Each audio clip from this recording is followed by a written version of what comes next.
Friends, भगवान श्री राम लल्ला के मंदिर बनने के बाद करोड़ों लोग यहाँ दर्शन के लिए जाते हैं, लेकिन यहाँ पहुँचने वाले श्रद्धालुओं में से शायद 10% लोग भी अयोध्या के पास ही रामायण काल से जुड़े इतने सारे महत्वपूर्ण प्लेसेस को मिस कर जाते हैं। और मुझे ऐसा लगता है कि अयोध्या आने के बाद इन जगहों को मिस करना आपके इस पूरे ट्रिप को शायद अधूरा सा कर देता है। जी हाँ फ्रेंड्स, हम बात कर रहे हैं अयोध्या से केवल 15 किलोमीटर की दूरी पर स्थित नंदीग्राम की। और आप भी अगर उन 90% लोगों में से एक नहीं होना चाहते तो हमारे इस एपिसोड को ज़रूर पूरा देखें और रामायण कालीन इन बहुत ही महत्वपूर्ण जगहों के साक्षी बन सकें। तो नमस्कारम फ्रेंड्स, जन्मभूमि सीरीज का ये हमारा तीसरा एपिसोड है और अयोध्या में आज हमारा दूसरा दिन है।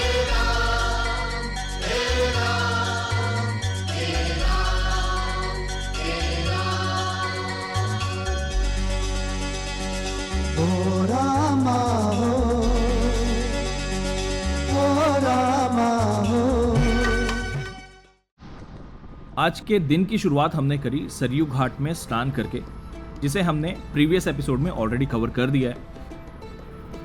सवेरे रास्ते से ही हमने ये ऑटो हायर कर ली, जो कि पूरे दिन हमारे साथ रहने वाले हैं और हमें अयोध्या और नंदीग्राम एक्सप्लोर करवाने वाले हैं। एज ऑफ नाउ अयोध्या काफ़ी बड़ा तो नहीं, लेकिन आने वाले समय में हम ऐसा देख सकते हैं कि ये बहुत बड़े बड़े और ऑर्गेनाइज्ड शहरों को भी पीछे करने वाला है। जिस तरह से यहाँ का इंफ्रास्ट्रक्चर डेवलप हो रहा है और जिस ऑर्गेनाइज्ड तरीके से इसे अब बसाया जा रहा है, ये डेफिनेटली अयोध्या को one of the most organised city के नाम से पहचान ज़रूर दिलाएगा। ऑटो वाले भैया ने बहुत ही अच्छे तरीके से हमें पूरे शहरों का टूर करवाया। यहाँ की कुछ ऐसी जगहों पे भी हमें ये लेकर गए जो कि हमारे लिस्ट में नहीं थी। फिलहाल यहाँ एक टपरी में बहुत ही शानदार चाय का मज़ा लेने के बाद हम आगे बढ़ रहे हैं हमारे डेस्टिनेशन के लिए। साहब हैं टीकमगढ़ के, तो वो रानी साहिबा अयोध्या आने की कोशिश की है और ये क्या नाम है, रानी बोली हम अयोध्या जाएंगे, राजा बोले नहीं वहाँ वृंदावन मथुरा चलो, तो रानी बोली नहीं हम अयोध्या जाए। दोनों जन्म विवाद हो गया, पति पत्नी में दोनों में विवाद हो गया, राजा और रानी में। तो राजा साहब व्यंग बोल दिए, बोले जाओ तो राम जी को लेके आना, नहीं तो आना नहीं। उन्होंने भी कसम खाया मैं आऊँगी तो राम जी को लेके आऊँगी, अन्यथा आऊँगी नहीं। तो फिर वो आए नहीं और रानी साहबा के साथ में मतलब पालकी घोड़ा हाथ रथ सब सेना सहित सहचरियाँ भेज दिए। वो जब यहाँ आई तो 3 दिन यहाँ बैठी रही अनशन पे, कुछ खाई पी नहीं। और सब लोग कहें रानी साहिबा से, चलिए महारानी, चलिए माता, चलिए रानी, अब कुछ नहीं होगा। राजा बोले कहीं हम नहीं जाएंगे, तुम लोग जाओ वापिस, हम मर जाएंगे लेकिन जाएंगे नहीं। तो उन्होंने कि तीसरे दिन शाम को सरयू जी में मरने के लिए गए, डुबकी लगाई कि अब सरकार आप तो जाएंगे नहीं, हम मिलेंगे नहीं, अब हम यहीं प्राण त्याग देंगे और हम अपने राज्य। तो जब सरयू जी में डुबकी लगाई तो क्या हुआ, भगवान का दर्शन हो गया, पानी में ही दर्शन हो गया। फिर डुबकी लगाई तो भगवान हाथ में आ गए। भगवान हाथ में आ गए तो बोले भगवान कहीं हमारे धाम चलिए, हमारे राज्य में। तो भगवान ने कहा कि ये शर्त एक है, जहाँ हमको बैठा दोगी तो हम फिर नहीं जाएंगे। तो बोली ठीक है। फिर वो लेते गए, राज में भगवान नहीं गए, उनके राज्य के बाहर ओरछा जिला है, ओरछा जिला में वो वहाँ भगवान को नहवाई धुआई और जमीन पे बैठा दी भगवान ने कहा अब हम नहीं जाएंगे। तब वहीं पे राजा साहब आए, वहाँ एक मंदिर बनवाए, ओरछा में है, बहुत बड़ा विशाल, और दूसरा एक कनक भवन में, और तीसरा जानकी महल है। ओरछा तो वहाँ पड़ता है ना, नेपाल में पड़ता है क्या? नहीं, नेपाल जनक, हाँ ओरछा, हाँ ओरछा में, हाँ राजा साहब का बनाया हुआ मंदिर है। अच्छा हाँ। मंदिर बनवाए, एक वहाँ भगवान का बनवाए और एक कनक भवन यहाँ बनवाए, और दूसरा जानकी महल बनवाए वहाँ जनकपुर से। उन्होंने 3 महल बनवाया, जो चमत्कार हुआ। ऐसे बड़े दिव्य चमत्कार है, तो इसी तरह से चल रहा है। और जो राम जन्मभूमि है, राम जी का वहाँ जन्म हुआ है, वो जन्म जैसे आपका कहीं जन्म हो अस्पताल में, हर चीज़ में, तो जगह का जो प्रभाव होता है ना, वही राम।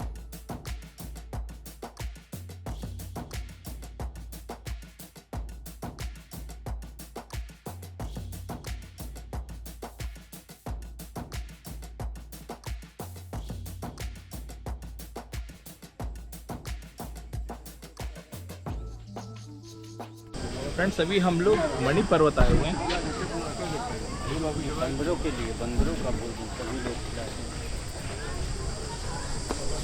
ये एक्चुअली एकमात्र ऐसा मंदिर है जो इतने ऊंचाई में है यहाँ अयोध्या में। ऐसा बताया जाता है कि ये अभी तो मिट्टी का ढेर हो गया है, लेकिन जब भगवान की शादी हुई थी और उनके लिए जब उपहार आया हुआ था सोने चांदी रत्न वगैरह, तो ये पूरा पहाड़ जैसा बन गया था उन रत्नों से। और महल में रखने की जगह नहीं थी, तो उसे बाहर जब रखा गया तो ऐसे पहाड़ जैसा बन गया था। अब रत्न वगैरह तो नहीं है, लेकिन कई लोग बताते हैं कि यहाँ से काफ़ी ज़्यादा ऐसी चीज़ें मिली हैं। अभी ऊपर में मंदिर है, वहाँ दर्शन के लिए जाने वाले हैं।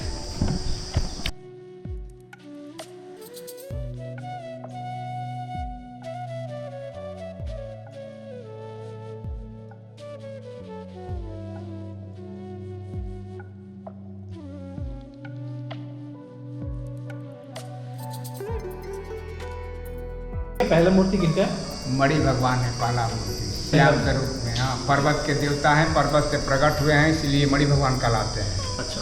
और पास में लक्ष्मण जी, राम जी, सीता जी, हनुमान जी, नीचे में राधा कृष्ण, सीताराम जी, शालिग्राम भगवान।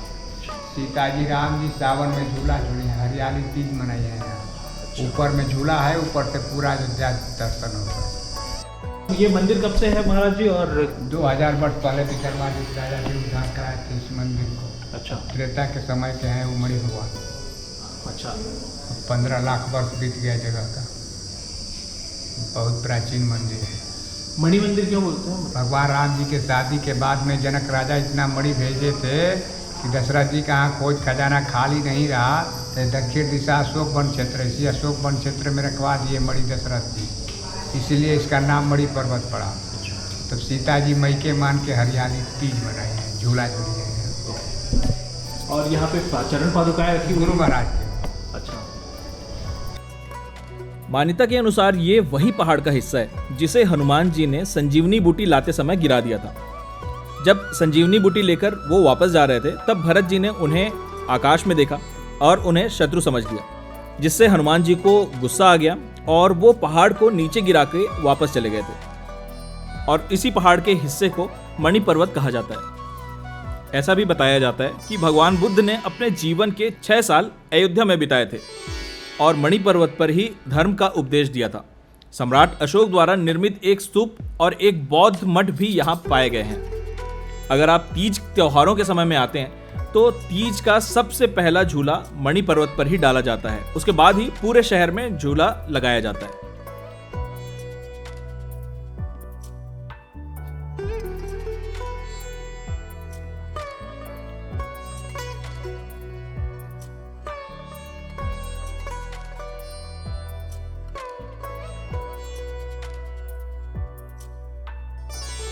पर्वत की ऊंचाई लगभग 65 फीट की है और इसकी चोटी से आपको पूरा अयोध्या शहर दिखाई देता है।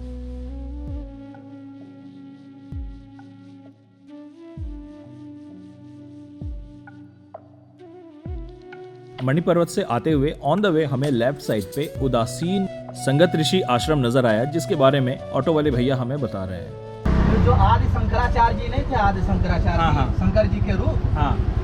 उन्हीं के इसमें वो है संप्रदाय। उदासीन, उदासीन का मतलब है कि मतलब कोई उनको मतलब कोई चीज़ की चाह नहीं, किसी चीज़ की, अपने तन की भी मतलब शुद्ध नहीं रह सकती योग में।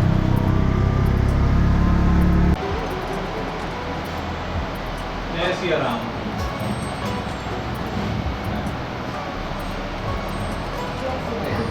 फ्रेंड्स, अभी हम अयोध्या धाम पेइंग गेस्ट हाउस में अभी चेकआउट करते समय खास स्वरूप गिफ्ट किया है। स्पेशली मैं इस होटल को रिव्यू करना चाह रहा था, गूगल में भी मैं डेफिनेटली इसको रिव्यू करूंगा, क्योंकि आप जब भी अगर अयोध्या का प्लान बना रहे हैं, यहाँ पे होटल के नाम से बहुत ठगी हो रही है, मुझे ऐसा महसूस हुआ। और बहुत अच्छे रिव्यूज़ नहीं हैं। बस सब आप लोग सहयोग करिए, हमारे लिए उतना ही बहुत है। Thank you. सुविधा हमारे लिए बहुत है। चलते हैं फ्रेंड्स, हम लोग अभी अपने होटल से चेकआउट कर लिए हैं, सामान हम लोगों ने वहीं पे छोड़ दिया है और अभी हम जा रहे हैं गुप्तार घाट, जहाँ पे भगवान ने समाधि ली थी, और भी बहुत सी जगहों को एक्सप्लोर करेंगे। प्राचीन काल में इस घाट को पार करके गायें एक तरफ से दूसरी तरफ जाया करती थी। तब इस घाट को गोप्रतारण घाट कहा जाता था। इसके बाद भगवान श्री राम वैकुंठ जाते समय इसी घाट पर आए और अपने शरीर को गुप्त करके यहाँ से अंतर्ध्यान हो गए, जिसके बाद से इस घाट को गुप्तार घाट नाम दे दिया गया। इस जगह को अगर आप फुलेस्ट एंजॉय करना चाहते हैं, या तो अर्ली मॉर्निंग आए या फिर आप इवनिंग के समय में आए, तो यहाँ पे बोटिंग का और यहाँ के सेल्फी जोन में अपने क्लिक्स को बहुत अच्छे से एंजॉय कर सकते हैं। 19वीं सदी में राजा दर्शन सिंह द्वारा इस घाट का पुनर्निर्माण करवाया गया। इस घाट में आप श्री राम जानकी मंदिर, श्री हनुमान मंदिर, पुराने चरण पादुका मंदिर और नृसिंह भगवान के मंदिर जा सकते हैं। हम जब यहाँ पहुँचे तो दोपहर का समय था, जिस वक्त मंदिर के दरवाजे बंद हो चुके थे। मंदिर के दर्शन करना चाहते हैं तो आपको सवेरे या शाम के वक्त यहाँ पे आना चाहिए।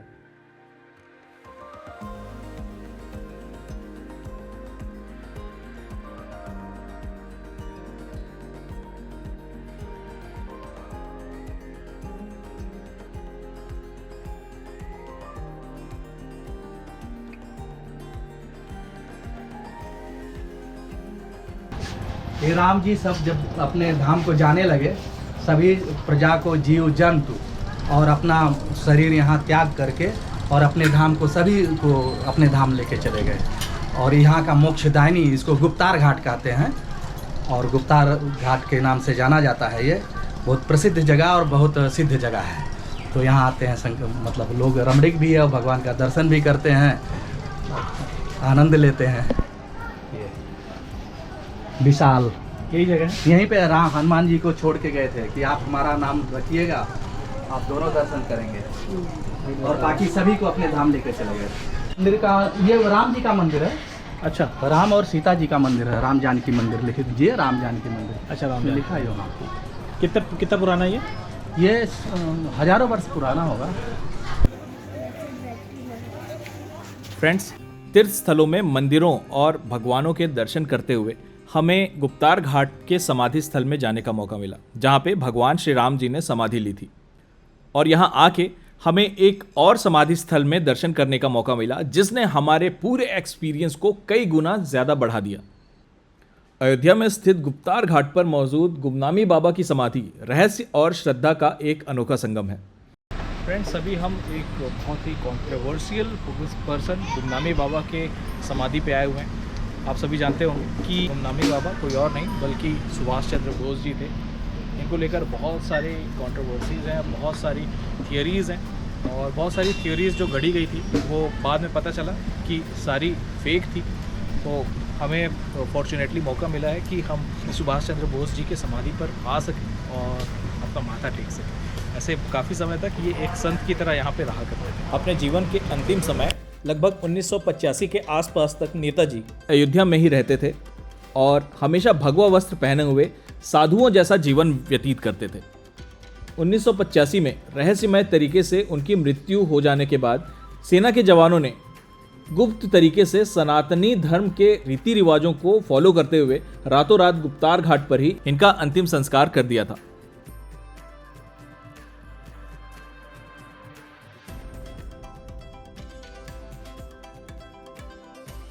एक्चुअल में ये इंडिया के बेस्ट केप्ट सीक्रेट्स में से एक है। कई किताबें और शोध इसी दिशा में साक्ष्य पेश भी करते हैं। उनके चेहरे मोहरे और रहस्यमय जीवन को इसका आधार भी माना जाता है। और इस समाधि का रहस्य एक ऐसा अध्याय है जिसका कोई निश्चित निष्कर्ष ऐसे तो नहीं निकला, फिर भी ये स्थान श्रद्धा का केंद्र जरूर है, क्योंकि अगर हम एक्सपर्ट्स की माने तो गुमनामी बाबा सुभाष चंद्र बोस जी ही थे, जो कि गुप्त रूप से अयोध्या में रहा करते थे। इनकी समाधि पे आना, यहाँ पे माथा टेकना किसी भी मंदिर में सर झुकाने से कम एक्सपीरियंस बिल्कुल भी नहीं है। आप जब भी अयोध्या का टूर बनाएं तो गुप्तार घाट में गुमनामी बाबा की समाधि को विजिट करना बिल्कुल भी ना भूलें।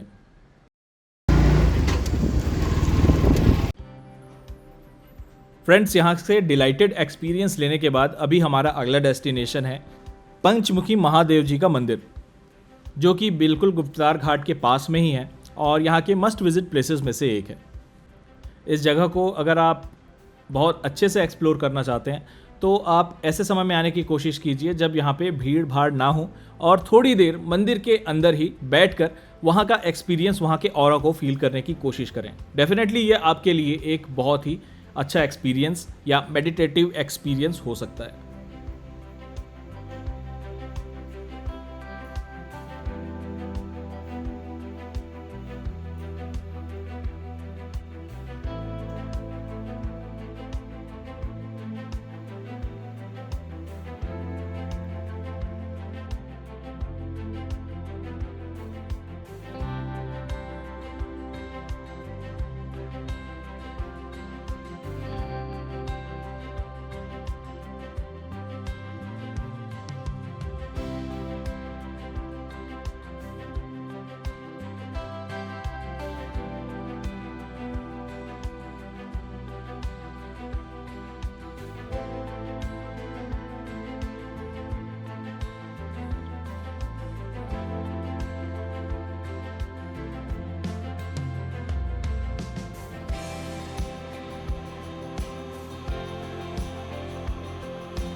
तो फ्रेंड्स, अभी तक के सबसे अवेटेड प्लेसेस में से एक नंदीग्राम हम जाने वाले हैं और वहाँ पे जाके भगवान भरत के मंदिर और रामायण कालीन कुछ जगहों को एक्सप्लोर करेंगे। नंदीग्राम की एक बात जो मुझे बहुत अच्छी लगी वो ये कि ये बिल्कुल भी भीड़ भाड़ से मुक्त है अभी तक। शायद बहुत लोग ऐसे होते हैं जिन्हें यहाँ के सिग्निफिकेंस के बारे में पता नहीं। इतना ज़बरदस्त हिस्टोरिकल सिग्निफिकेंस रखने के बावजूद भी यहाँ का भीड़ भाड़ मुक्त माहौल बहुत ही ज़्यादा सुकून भरा है। यहाँ के कुंड, सरोवर, तालाबों में नहाते हुए लोगों को देखकर एक नॉस्टैल्जिया वाली फीलिंग ज़रूर आ जाती है।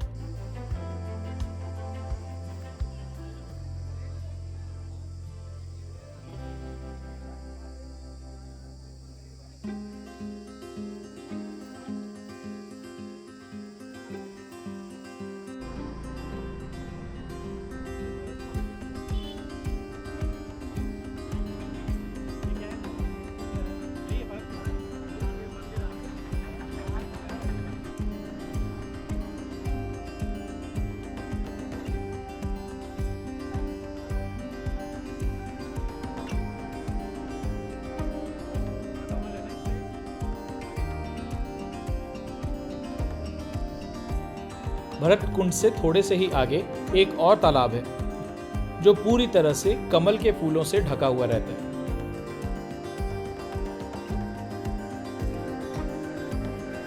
इस जगह का फिलहाल सौंदर्यीकरण तो नहीं हुआ है, जिसकी वजह से ये जगह काफी ज्यादा रॉ नजर आती है।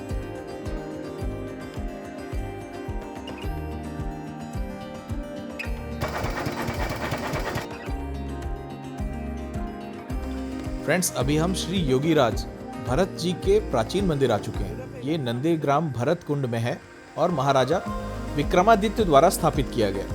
भगवान श्री रामचंद्र की चरण पादुका और भरत गुफा भी हम यहाँ पे देख सकते हैं। इस मंदिर प्रांगण में राम भरत मिलाप, बाण से गिरे हनुमान जी, नंदीश्वर महादेव और भरत हनुमान मिलन वट वृक्ष भी हम यहाँ पे देखने वाले हैं।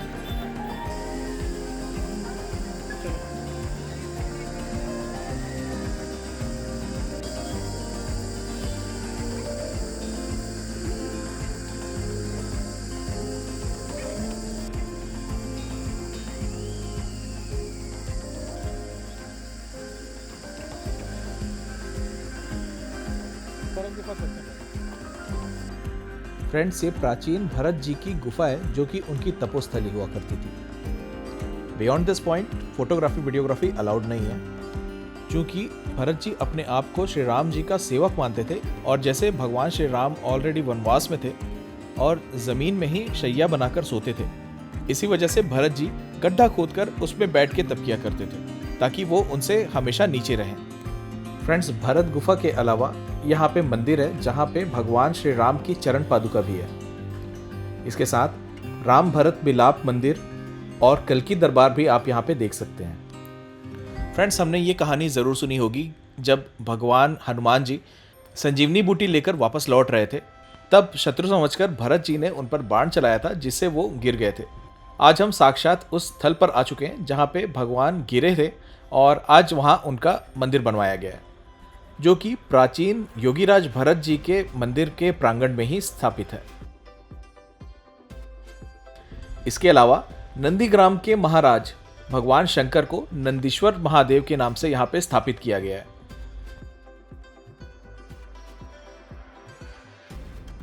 फ्रेंड्स, ये अलग तरह का तप चल रहा है यहाँ पे।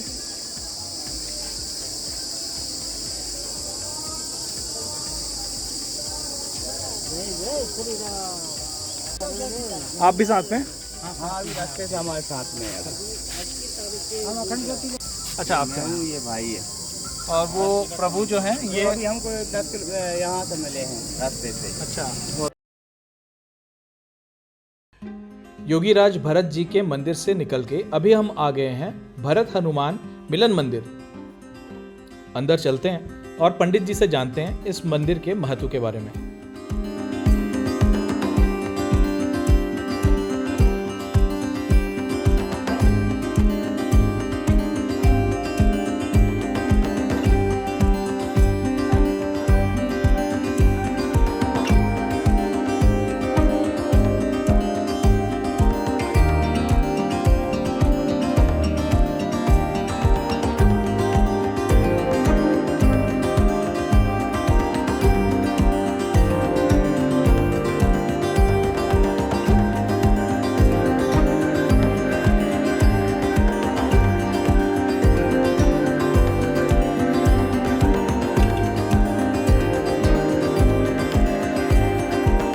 जब राम जी 14 वर्ष बाद लंका विजय प्राप्त करके वापस आ रहे थे, तो फिर भरत जी महाराज जब चित्रकूट धाम गए थे भगवान को मनाने के लिए।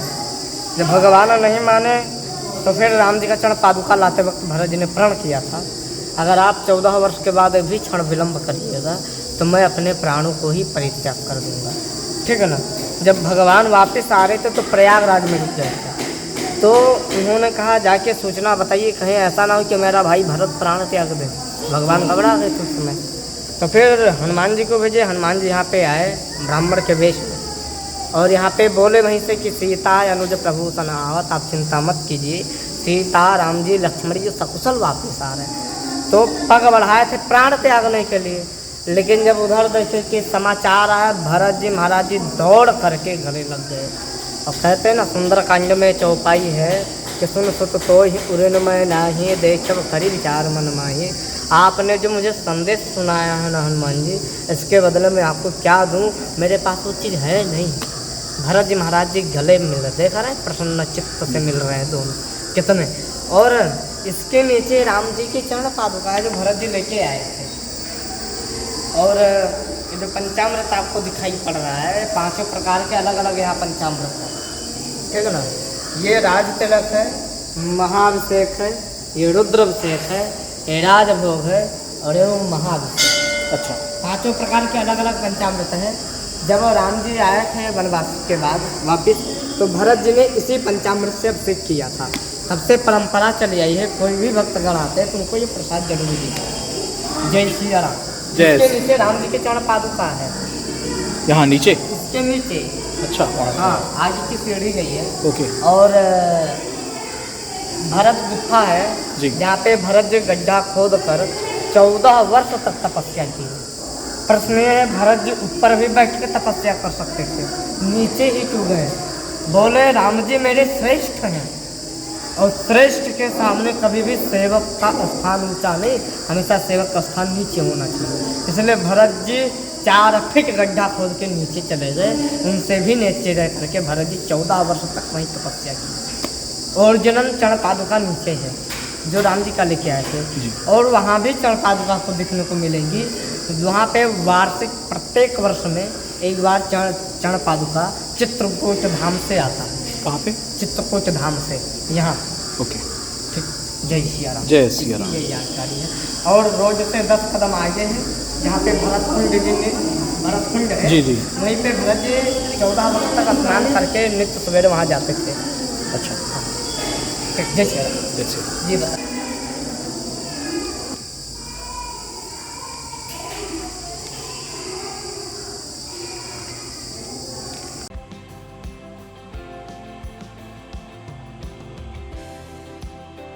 फ्रेंड्स, इस मंदिर के नीचे ही भगवान श्री राम की चरण पादुका भी रखी हुई है, जो कि भरत जी लेकर आए हुए थे। तो नीचे चलते हैं और दर्शन करते हैं भगवान के चरण पादुका के।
सीताराम सीताराम सीताराम जय सीताराम सीताराम सीताराम सीताराम सीताराम सीताराम जय सीताराम सीताराम सीताराम सीताराम जय सीताराम सीताराम सीताराम।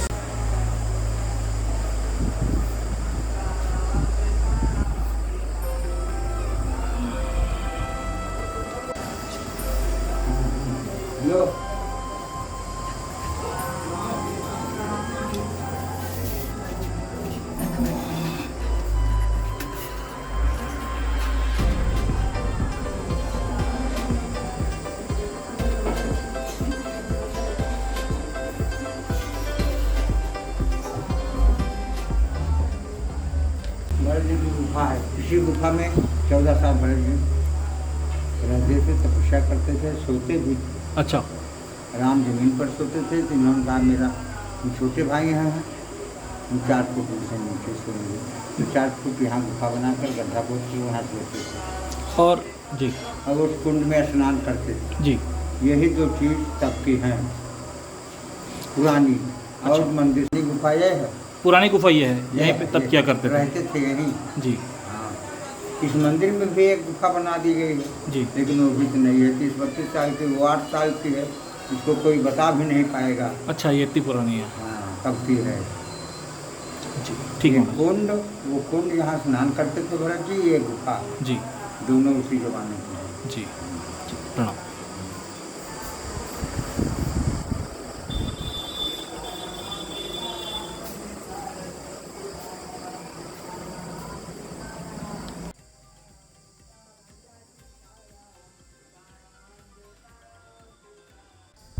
फ्रेंड्स, योगीराज भरत जी के मंदिर से थोड़े से ही आगे श्री राम जानकी मंदिर है।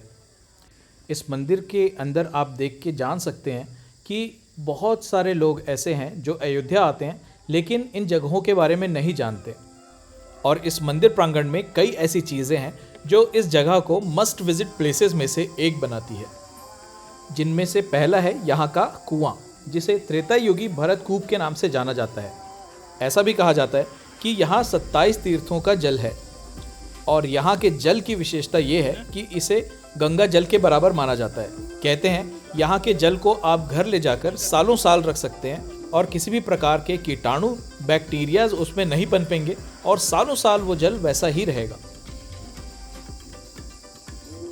इस मंदिर की दूसरी विशेषता ये है कि 24 अक्टूबर सन 2018 से 14 सालों के लिए अखंड सीताराम कीर्तन यहाँ पे चल रहा है, जो कि 24 घंटे चलता है और 15 अक्टूबर 2024 तक ये चलने वाला है।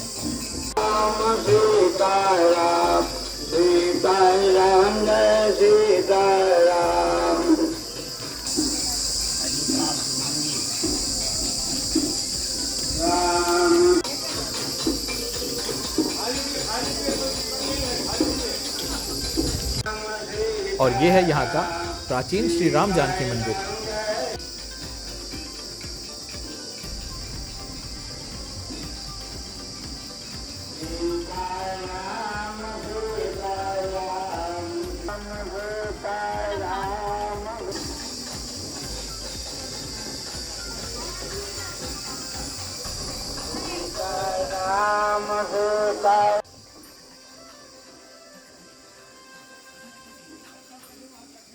और साथ ही योगी राज श्री भरत जी का मंदिर।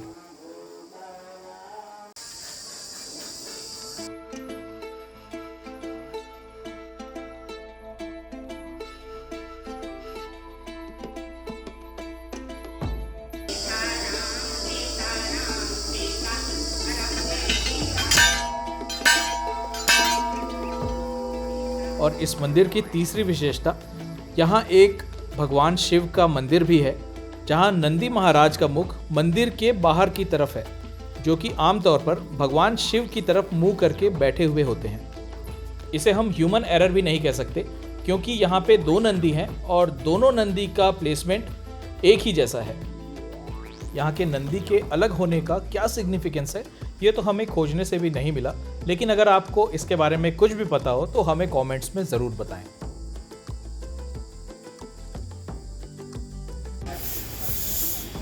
नंदीग्राम से निकल के हम पहुंच गए हैं अभी सूर्य कुंड, जो कि सूर्य देवता को डेडिकेट किया हुआ एक मंदिर है और बहुत ही ज़बरदस्त इसका प्रांगण अभी डेवलप किया गया है। इस मंदिर के बारे में मान्यता है, जब भगवान श्री राम का राज्याभिषेक हो रहा था और बहुत से देवी देवता उनके राज्याभिषेक में पधारे हुए थे, तब सूर्य देवता भी यहाँ आए हुए थे और ये वही स्थान है जहाँ पे सूर्य देव रुके थे। यहाँ पे शाम को लाइट एंड साउंड शो का भी प्रोग्राम होता है और बहुत जल्द यहाँ पे फूड कोर्ट भी स्टार्ट होने वाला है। ये बहुत ही सीनिक प्लेस है जहाँ पे आपको डेफिनेटली आना चाहिए।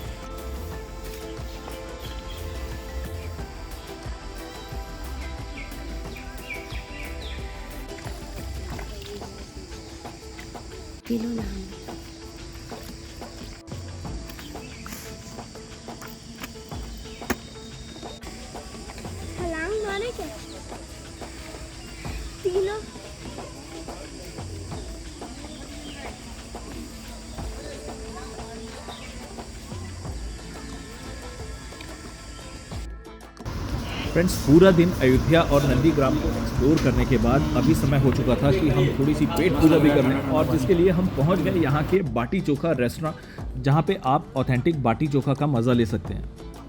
यहाँ का एक्सपीरियंस हमारा अच्छा था और एम्बियंस भी ठीक ठाक सही था।